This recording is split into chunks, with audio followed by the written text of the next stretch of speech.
Of attraction आपल्या आयुष्यात work करणं ते आपल्या विचारांवर डिपेंड आहे.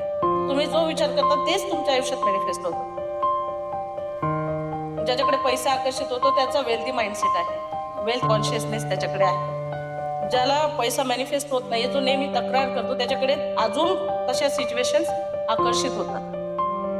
आणि जो खरोखर देवाचे आभार मानतो, जे आहे त्याच्यासाठी ग्रेटफुल असतो, त्याच्या आयुष्यात 100% हव्या त्या गोष्टी घडतात. लोक गरीब अधिक गरीब होत आहेत, श्रीमंत अधिक श्रीमंत होत आहेत. याचं कारण फक्त त्यांच्या विचारांवर आहे.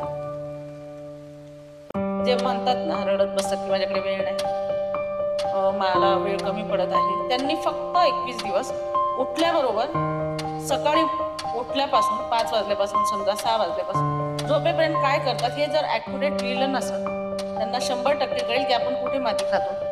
वेळ खूप आहे, पण मग टी व्ही बघणं, इंस्टाग्राम बघणं, फेसबुक बघणं, नेटफ्लिक्स बघणं, यामध्ये 4-4 तास घालवतायत आणि वेळ नाही म्हणतायत. दॅट इज काही लोकांकडे आपले पैसे अडकलेले असतात, मग ते कॉन्ट्रॅक्टर असतील किंवा रिअल इस्टेटमध्ये ब्रोकर्स असतात, त्याचं पेमेंट बिल्डरकडे अडकतं. यामध्ये संदर्भ आलाय का की समोरच्याकडे अडकलेले पैसे तो स्वतःहून आणून देईल किंवा ते रिलीज होऊन आपल्यापर्यंत पोहोचतील? 100%. लॉ ऑफ अट्रॅक्शन असं म्हणतात की आमच्या लाईफमध्ये वर्क करत असते, प्रत्येकाच्या लाईफमध्ये वर्क करतं, पण तुमचे जसे विचार असले तसं.